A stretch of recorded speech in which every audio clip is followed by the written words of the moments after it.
Talvez você tenha feito constantemente estas perguntas. Onde posso encontrar refúgio num mundo cheio de conflitos? Ou, como e onde posso encontrar força para vencer nesse mundo que oferece tantas derrotas? Acompanhe agora com o pastor Edson Bruno mais um programa Encontro com a Palavra.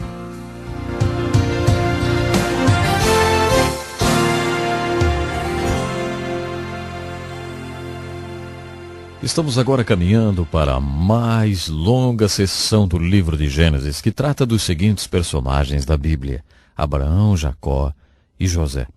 Seja bem-vindo ao programa Encontro com a Palavra. Fico muito grato e honrado por você ter se juntado a nós no nosso estudo. Há algum tempo atrás, os editores da revista Time decidiram que as pessoas leriam mais a revista se as notícias tivessem um enfoque que mostrasse como as notícias têm afetado a vida das pessoas. Eles ainda chamam isso de o povo nas notícias. Pessoas se interessam por pessoas, por isso os editores de revistas sabem que trazer a notícia para o universo das pessoas as levaria realmente a ler a revista. Bem, mas muito antes do surgimento de revistas, Deus já sabia que as pessoas se interessavam pelas outras pessoas e que essa é uma boa maneira de se comunicar. No livro de Gênesis, Deus é bastante cuidadoso com o espaço que é dedicado a certos assuntos. Note quanto espaço foi dado para a descrição desses personagens. Isso é porque Deus, novamente, quer descrever as coisas como elas eram e como elas são. Deus quer que entendamos a fé como ela era e como ela é. A fé é muito, muito importante. De acordo com o capítulo da fé no Novo Testamento, Hebreus capítulo 11, sem fé é impossível agradar a Deus e sem fé não podemos nem chegar até Ele. Deus certamente quer que cheguemos até Ele e o agrademos. Portanto, Deus quer que conheçamos a fé. Não podemos receber a salvação da qual fala a Bíblia sem ter fé. Diz a Escritura, a fé é muito importante, porque somos salvos pela fé. Por isso, já que a fé é tão importante, Deus quer que conheçamos a fé. Ele nos conta a história de um homem chamado Abraão, um belo personagem da Bíblia. Abraão é o personagem bíblico do Velho Testamento mais mencionado no Novo Testamento. Todas as vezes que o Novo Testamento quer nos falar de fé, há sempre uma frase ou duas sobre Abraão. Se você quiser entender a fé, diz o Novo Testamento, você precisa entender Abraão.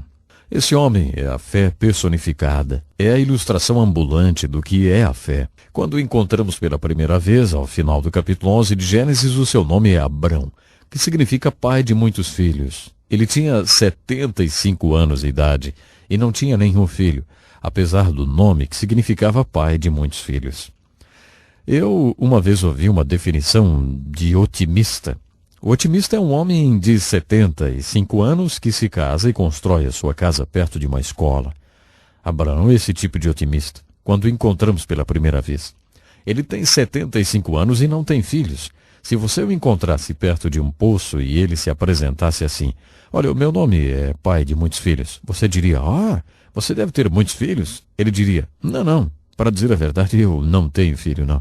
Mas você acreditaria que se você puder contar os grãos de areia de todas as praias do mundo, ou as estrelas do céu, um dia você poderá chegar ao meu número de filhos? Se Abraão dissesse isso para você, o que ele provavelmente diria, você poderia perguntar, mas quem te disse isso, velho? Ele responderia, Deus me disse. Mais tarde, quando ele tinha cerca de 90 anos de idade, Deus mudou o nome dele. Mesmo ainda não tendo filhos, Deus mudou o nome dele para Abraão, que significa pai de multidões de filhos, pai de nações. Exatamente, pai de nações de filhos. Então, se você o encontrasse outra vez, você perguntaria, e aí, como vai, pai de muitos filhos? Ele responderia, olha, desculpe, mas o meu nome foi mudado. Você então perguntaria, é mesmo? E qual é o seu nome agora? Agora eu me chamo pai de multidões de filhos. Então você diria, graças a Deus por isso, você deve ter tido um filho então. Não, para dizer a verdade, eu não tive filho não. Mas se você puder contar os grãos de areia de todas as praias e as estrelas do céu, um dia você será capaz de contar a minha prole. Ele contou essa história por anos e anos. Há um versículo do livro de Gênesis, citado no capítulo 4 de Romanos, que realmente diz tudo sobre Abraão. Esse versículo diz que Abraão acreditou em Deus e isso lhe foi imputado como justiça. Deus olhou para aquele homem velho e disse: eu disse uma coisa para aquele homem velho e ele acreditou em mim. Eu gosto disso. Vou considerá-lo um homem justo. Afinal, o que é um homem justo? Deus nos explica o que pode ser considerado um homem justo. Eu disse uma coisa a ele e ele acreditou. É por isso que Abraão é considerado a personificação da fé. Quando vemos um personagem bíblico nas Escrituras, quando vemos a história de um personagem bíblico, como a história de Abraão, existem duas dimensões na qual a história é contada. Antes de mais nada, temos a parte que podemos chamar de divina da história, e depois o que chamamos de parte humana da história. São os dois lados da moeda. No caso de Abraão, a parte divina da história são as aparições de Deus para esse homem. Deus aparece para ele ou fala com ele 8 vezes. Creio que quando a Escritura se refere a Deus aparecendo para ele, é como se fosse o que vemos em Gênesis 3, lembra? Quando Deus faz aquela pergunta: quem te contou? Lembre-se, dissemos aqui que você não ouve vozes quando Deus fala com você. A expressão hebraica que está em Gênesis 3 é: quem te fez saber disso? É possível para Deus fazer que você saiba de alguma coisa? É claro que sim. É justamente isso que chamamos de uma aparição de Deus a Abraão. Isso acontece 8 vezes na narrativa. Se você quer ver a parte divina da história, estude as aparições de Deus a Abraão. Se Deus não tivesse feito a sarça pegar fogo sem se consumir, não teríamos ouvido falar da história daquele homem chamado Moisés, que se aproximou curioso para ver por que o fogo não consumia a sarça. Deus sempre inicia sua relação com o homem. Deus é sempre a primeira causa na ida do homem até ele. Paulo nos diz no Novo Testamento que nenhum homem procura a Deus, nenhum homem procura a Deus. Deus procura o homem. Se existir um homem que pareça estar procurando a Deus, ele está apenas respondendo a Deus que está procurando por ele. Deus sempre inicia a relação. Se você quiser entender os aspectos dessa relação, estude as aparições de Deus a Abraão. Enquanto você estiver lendo a história, tente entender por que Deus, em certas circunstâncias da história de Abraão, apareceu, enfim, como Deus sabia o momento certo de aparecer, como Deus sabia que Abraão precisava de uma nova aparição ou revelação. As aparições de Deus a Abraão vão mostrar-lhe o lado divino da relação. O lado humano da relação, ou a resposta desse homem Abraão ao Deus que está aparecendo para ele, vem na forma de altares que Abraão erguia. Abraão construiu 4 altares. Tente descobrir, conforme você ler a história, o que ele queria dizer a Deus com a construção daqueles altares. Por exemplo, em Atos capítulo 7, Estevão nos diz que Deus apareceu a Abraão por um bom tempo, antes dele decidir partir.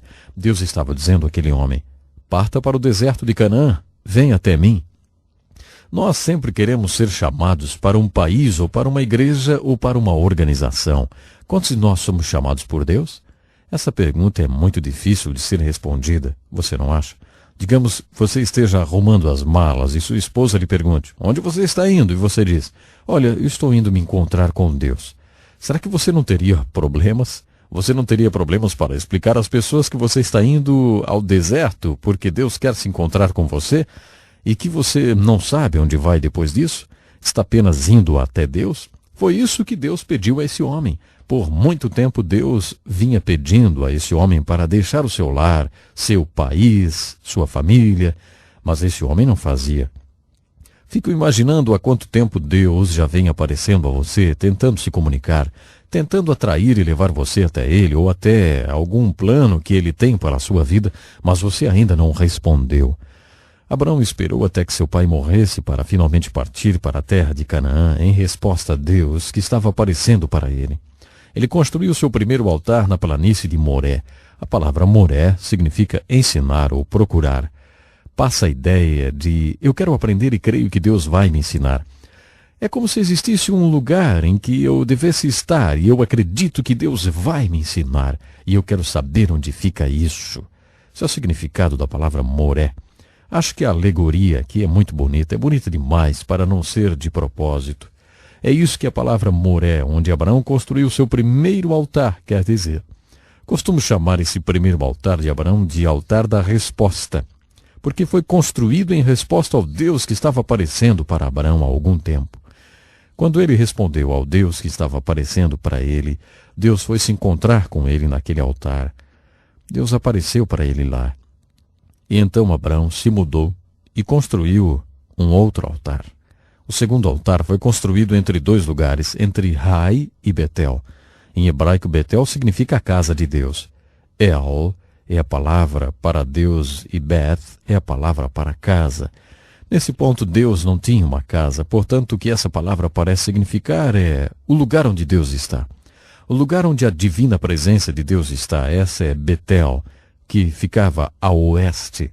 No leste estava a cidade de Hai, que em hebraico significa algo como morte, ruína, miséria e destruição. É esse tipo de palavra. A Bíblia diz que o salário do pecado é a morte. O banquete de consequências que vem como resultado do pecado é trevas e desespero. Isso é o nome Hai. Mais ao leste ficava Sodoma e Gomorra. Abraão construiu o seu segundo altar bem no meio de Hai e Betel. Acredito que, nesse segundo altar, Deus respondeu ao pedido que Abraão tinha feito no primeiro altar. No primeiro altar, Abraão pediu: ensina-me o que eu tenho que saber para que eu possa estar no lugar onde eu deveria estar. No segundo altar, Deus respondeu a esse pedido dizendo: Abraão, o seu problema é que você é o Senhor indeciso. Você ainda não decidiu onde quer estar? Nas Escrituras, em vários lugares, está escrito: prefiro que você seja quente. Mas se você não quiser ser quente, então que seja frio, não seja morno. Elias desafiou o povo de Deus com essa pergunta: por quanto tempo vocês vão ficar entre duas opiniões? Se o Senhor é Deus, então sigam a Deus. Se Baal é Deus, então sigam a Baal. Nas palavras de Jesus, não tente servir a dois senhores. Não fique em cima do muro. Eu chamo esse segundo altar de altar do arrependimento. Quando as pessoas vêm até Deus pela fé, primeiro elas precisam responder. Isso é o começo. Isso é o importante. E é muito importante porque, como diz um ditado chinês, uma jornada de 1000 quilômetros começa com o primeiro passo. Você tem que responder, mas isso não é todo o processo. A fé é uma jornada, tanto quanto um destino. Todas essas descrições de caráter nos dirão isso. Note que Jesus nunca dava a ninguém a segurança da salvação antes de explicar o que significava o arrependimento. Bom, que pena, o nosso tempo já acabou. Vamos ficar no segundo altar de Abraão. No próximo estudo continuaremos a falar sobre o terceiro, o quarto e o quinto altar construído por esse homem, que é a fé em forma de homem, Abraão. Continue lendo a história e veja o que você entende sobre o terceiro e o quarto altar construído por Abraão. Aguardamos estar aqui para mais um encontro com a palavra e eu quero que você esteja comigo. Por que não convidar um amigo para se juntar a esse estudo tão importante, hein? Que Deus lhe abençoe e até o nosso próximo programa. Que lição importantíssima. Obrigado, Pastor Edson Bruno. Prezado ouvinte, coloque em prática o que você ouviu aqui. Sem dúvida, sua vida será grandemente abençoada. Este é um estudo escrito pelo Dr. Dick Woodward, na voz do Pastor Edson Bruno. Escreva-nos e solicite o material. Nosso endereço é Encontro com a Palavra, Caixa Postal 2011, CEP 89201-970, Joinville, Santa Catarina. Até o nosso próximo Encontro com a Palavra.